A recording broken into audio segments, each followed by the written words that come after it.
Kaya alam mo, eto ang sasabihin ko ha. Opo. Tingin ko lang naman, ito ay aking opinion ha, hindi to fact. Tingin ko bakit natataranta silang ituloy yung impeachment na hinain nila. Baka mabuksan uli. Hindi yung nga. mga problema nila. Hindi natin alam yun. Okay. Oo, pero kaya natataranta silang ituloy yung impeachment. Kasi baka sa February 6, 2026, di ba sabi ng Korte Suprema, February 6 na lang muna kayo mag-file. Okay. Baka pagdating ng February 6, 2026, hindi na sila makaraise ng pondo mula sa public money pang suhol doon sa mga kongresista na pipirma. Kasi ang dami nang nakabantay. Nandyan si Ping Lacson. Binuking na sila ni Toby Tiangco na it's not about accountability. It's about money. Yeah. Mga project, ginawa nilang leverage. Pag hindi kayo pumirma, yung mga naka-hold na proyekto nyo, hindi re-release. Di ba? Pagkatapos, nag-expose na si Congressman Ungab tungkol dun sa mga violation ng 14 laws, including yung Universal Health Act na hindi binibigay sa PhilHealth, dinediretso sa mga unprogrammed. Pati yung mga foreign funded, dinediretso sa unprogrammed. Wala na. Yung foreign funded, may specific na proyekto yun And budget. Then nagdemanda na si Vic Rodriguez sa Korte Suprema para usisain yan. Nagdemanda kami sa Ombudsman. Baka hindi na nila ma-pull off yung ginawa nila noong taong ito na nanuhol sila para pumirma lahat ng mga kongresista. Plus, yung lame duck factor na patapos na ang term ni Pangulong Marcos, lame duck na. Hindi na ganun kalakas kasi patapos na Ganun talaga Natural yan sa politika. So yun ang problema. Kaya natataranta sila, baka hindi na nila ma-repeat performance. Masyado ng maraming ginastos. Ipit na. Ipit na. Ipit na. Yan ang problema. Kaya mga kasama, understandable kung bakit nagkukumahog sila ngayon na maituloy ito. Unfortunately for them, na naig ang rule of law sa Supreme Court at sa Senado. Kaya, kailan na lang kayo. Eliminate themselves. Si naman playing lawyer. Si Monday na Monday, sir. Fake na naman. Kasi kita mo, si Tito Soto, hindi daw unanimous. Kasi may dalawa daw, hindi bumoto. Ano ba yun? Kasi yung isa nag-abstain, yung isa ay wala, di ba? On leave.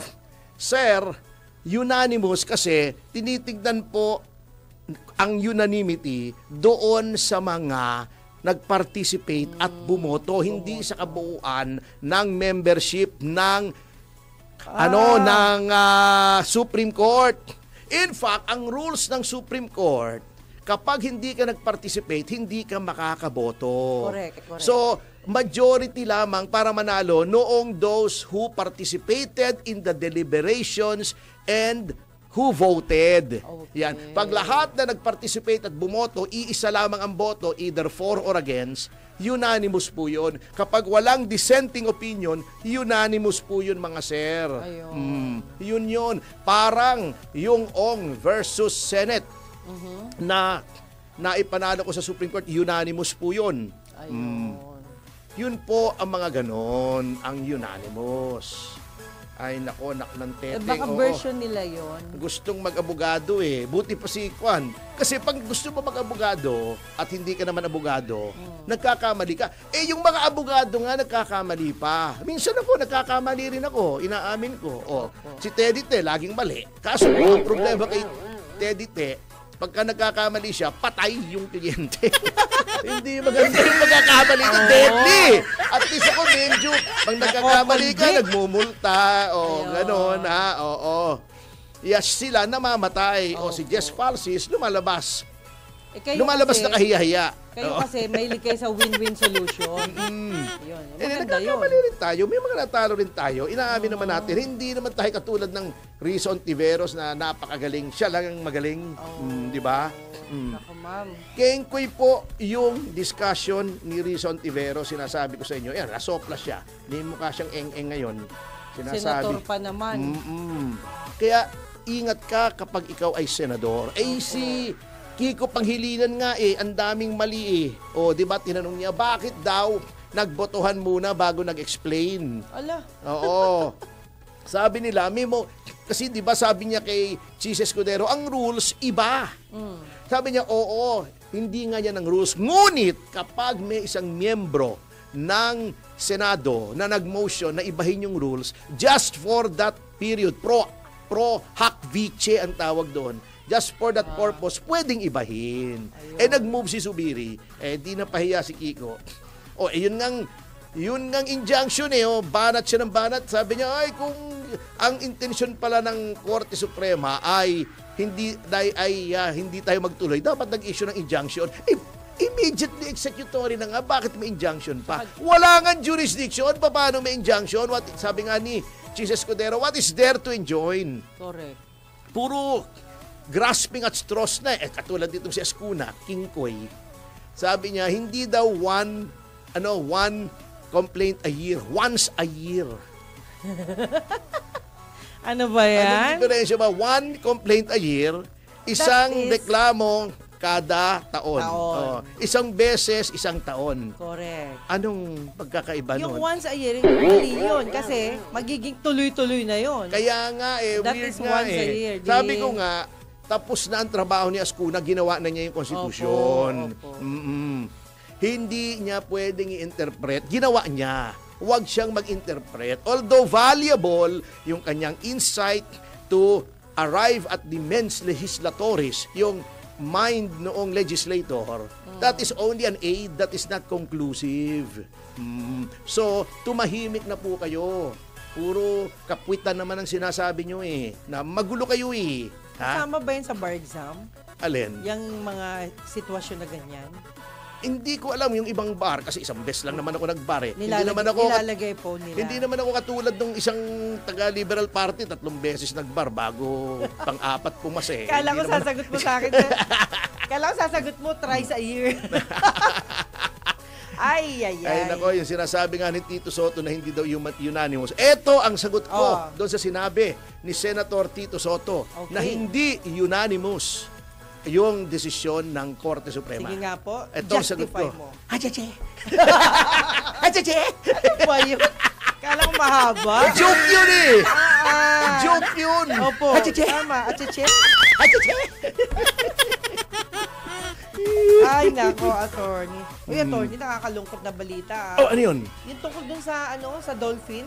Akala ko nakakalungkot na balita. Naging ombudsman si Boying Remulla. Yung nakakalungkot talaga Dahil nga yung pangalan niya, di ba? Oo, kasi may kaso siya. At nararapat naman. Disqualify siya. Pero alam mo, phrase Senate Republic talaga tong si Boying. Dinisqualify na siya. Gusto pa niyang ituloy. Oo. Paano yan? Sabi niya kasi, disqualified kung ikaw may kaso. Di ba? Sabi niya, hindi, madidismiss na naman yan madidismiss pa lang Hindi ba siya nahihiya actually kung siya ay may pakiramdam at may delicacy siya, may delikadesa.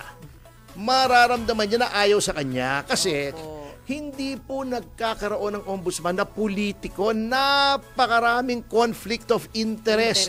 Naging gabinete ka ng Pangulo, paano mo didemanda ang Pangulo pagkatapos ng kanyang term? Correct. O ang kapatid mo, politiko, may mga kapartido ka sa Cavite Province, nanilbihan ka sa Marcos administration, paano mo didemanda yung mga dating kasama mo sa gabinete? Napakarami niyang conflict of interest. Pagkatapos, mag-ombudsman ka, walang ombudsman na dating politiko. Tignan nyo ang listahan, i-fact check nyo ako. Hindi naman ako si Risa na puro fake news Totoo po yung sinasabi ko. Umpisa natin sa unang ombudsman, mga retired na mahistrado. May isa, dating miyembro ng gabinete ni Pangulong Gloria Macapagal Arroyo, inimpeach nga Kasi sabi nila, delikado yan. Gusto pa ba niya i-impeach siya pag nag-iba ang ihip ng hangin? Hindi mas kahiya-hiya siya. Relax ka na lang. Naging gabinete ka na. Tapusin mo na lang na yung less than 3 years.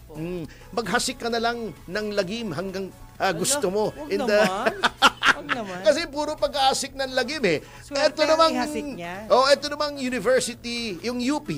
Yung University of the Philippines. Pero ngayon, ang ibig sabihin na ng UP, University of Puwet. Hindi kasi, kita mo, ang binigyan ng award si Bersamin at si Remulla.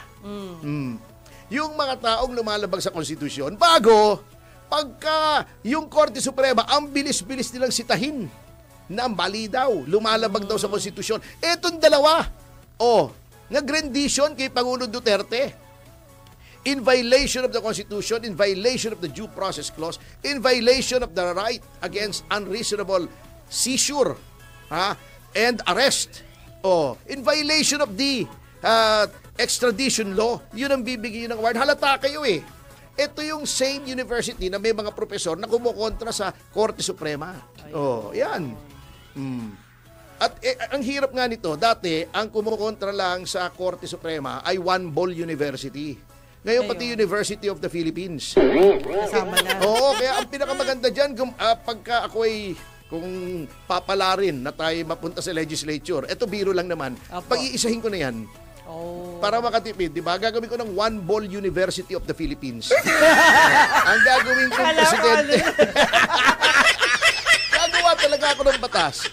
Creating the One Ball University of the Philippines. Ang presidente ng university, si Tito Soto. Yan. Lahat ng mga kengkoy, ituro nyo na. Yung mga hindi unanimous, yung 13. Yung League of Cities, na-reverse ng unanimously. Yung kailangan may injunction. Ayan ang mga profesor dyan. Si Bam Aquino, si Kiko Panghilinan, si Son Tiveros. Yan. Sino pang mga profesor dyan? Yan, lagay natin profesor, si Boying Remulla. Yan, lagay natin yung mga profesor na yan sa One Ball University of the Philippines. Maganda yan, Malungkot ang curriculum dyan, hindi na paramihan ng attendance sa klase. Paramihan ng attendance sa rally. Kasi di ba walang ginawa kundi mag-rally. Maganda yan One Ball University of the Philippines. Di ba? Pero ang dami nang namatay dyan eh. Sa One Ball? Sa One Ball. Bakit? Dahil isa lang ang bola? Isang bola. Tama ka. One Ball University of the Philippines, also known as School Bukol.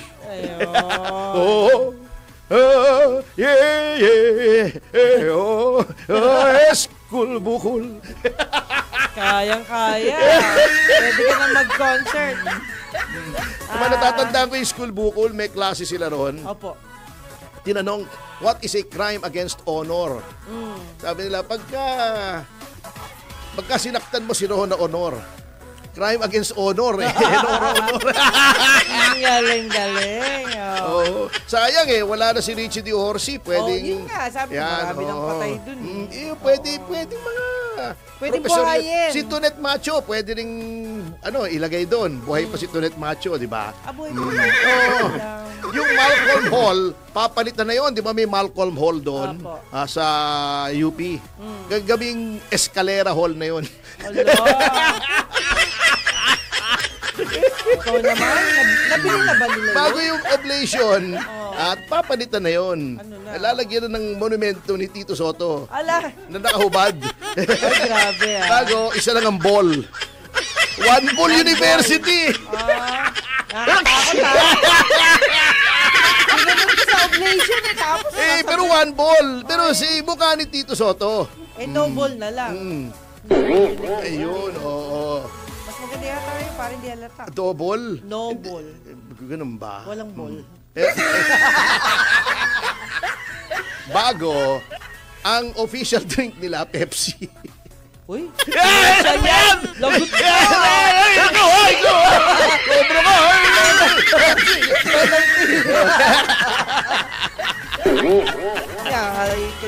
Pero mas gusto yata ng Pangulo Coke Yung Coca-Cola! Coca-Cola!